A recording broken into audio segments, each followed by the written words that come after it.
Welcome back to the Metrolplus show. For some people, age is just a number. Though they may be advanced in years, age for them doesn't really reflect a tired mind and body or a retired soul. On the contrary, it probably pushes them to lead by example. Because if a person like Sundari Mani, who's 85 but looks like she's going on 35, really there's a lot to learn from her and her memories.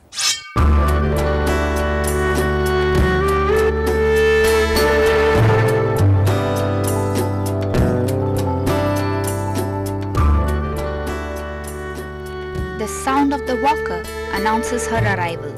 Sundari Mani is a woman of substance, and her independent streak is evident the moment you set your eyes on her.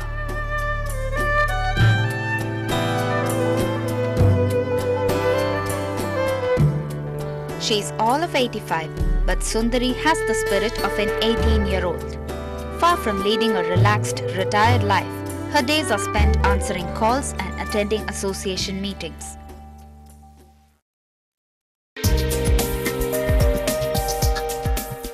Sundari has been involved with charities and social organizations like the Women's India Association, Red Cross, the Consumer Protection Forum for several years or decades now.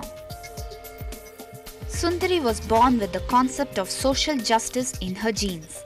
Her mother Rajammal Ramaswamy was responsible for starting the consumer movement in 1975 in Madras.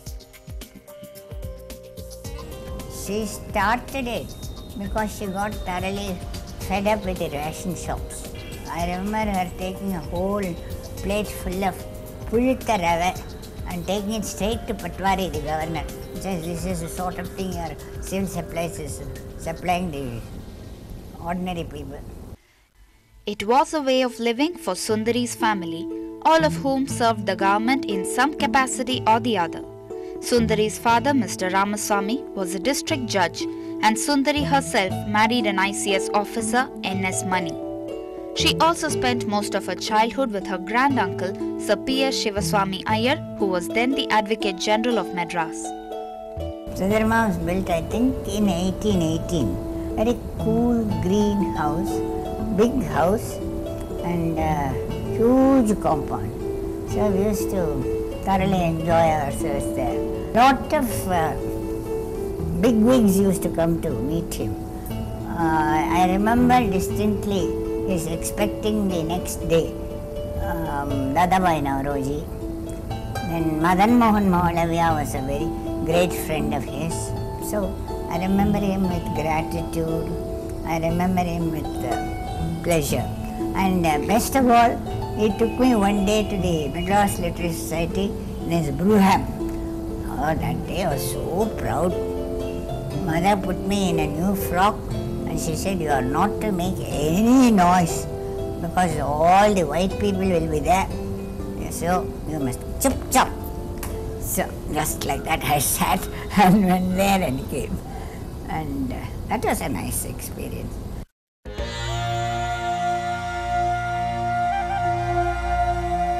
Though the octogenarian has changed with times, Sundari still misses the good old Madras.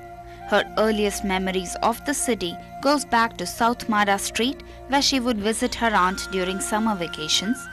The smell of jasmine that would always fill the air around the Mylapore tank, and the greenery that once blanketed the city. We used to have weavers all the time there. Their houses were also in Mara Street, and last weaver I saw was in BC Garden Street. That was in 1962 or something. After that I haven't seen any of them. They used to do only the Nalamaya Veshti and that red Tundu.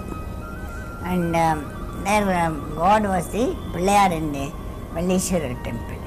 And the other early memories, of course, Kapaleshwara temple, Aravathimuvar Thiruvizha, and most of the festivals. Madras might have become modern and polluted Chennai, but Sundari's habits and personality remain the same. She spends a lot of time with books and has established many educational trusts that work with the underprivileged. She is also the president of Dr. Muthulakshmi Reddy Women's Association, which lends wheelchairs and walkers at nominal cost. I was a committee member for a long time in Literary Society.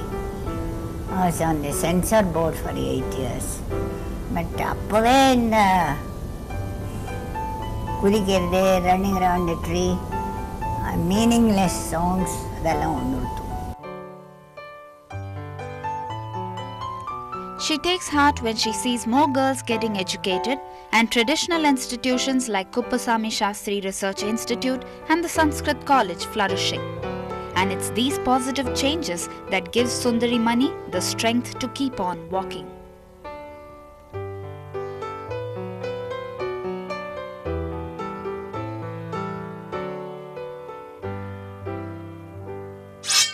Moving on to our next story, it's a man's love with his father's machine. Ramaprasad uses his Royal Enfield Mofa bike every week to travel local distances, buying veggies and running errands. It's one of those rare collector bikes that look better on the road than in a shed. Hop on to the Mofa in our Man and Machine segment to know more.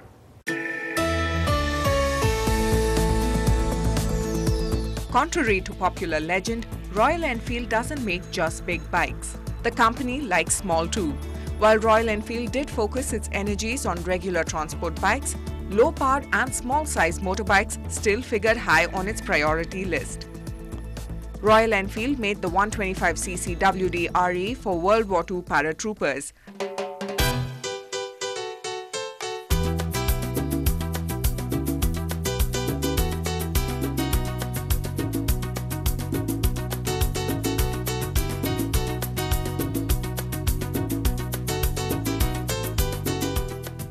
Then, in the late 80s, it produced the 22cc two-stroke single-cylinder Mofa, a value-for-money bike that looked like a cycle. No suspension, a minimal output of 0.8 bhp and barely a sound while traveling.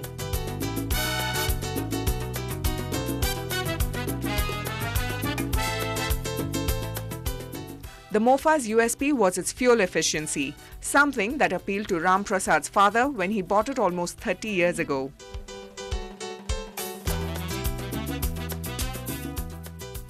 மோஃபா வந்து எங்கள் மாமா வாங்கினார். அதுக்கப்புறம் அதை பார்த்து எங்கள் அப்பா fuel consumption பார்த்து 1980 வாங்கினார் இந்த மோஃபாவை. ப்ரைஸ் அப்போ வந்து 2950 வாங்கினார். Mofa's fuel tank can take in up to 1.5 liters of petrol. And if a person ran out of fuel, well, just pull a lever and pedal away. It doubles up as a cycle. Despite these health benefits, the Mofa lost out to competition and didn't do too well in the market. இல்லை மோஃபா வந்து pickup கம்மியாக இருக்கும், ஆனால் mileage வரும். டிவிஎஸில் வந்து TVS Luna 50 அந்த மாதிரி வந்ததுக்கப்புறம் அது பிக்கப்பும் அதிகமாக இருக்குது, மைலேஜ் கொஞ்சம் கம்மியாக இருந்தாலும் பிக்கப் அதிகமாக இருக்குது. இது பிக்கப் தான் கம்மி தவிர மைலேஜ் அதிகமாக வரும், அதனால தான் ஃபெயிலியர் ஆகுது. This bike cum cycle might not have gained traction with consumers back then, but it's still a long way off from its expiry date with avid collectors like Ram Prasad around. The Mofa didn't need to be registered by a road transport officer, a feature that sometimes would tilt the scale in its favor compared to other more powerful bikes. If you want to know more about the Mofa or any of our other stories we've featured on the show, just mail in to feedback@ndtv-hindu.com and we'd love to answer your queries. Join us again in a bit to hear an anthem dedicated to the little genius of cricket.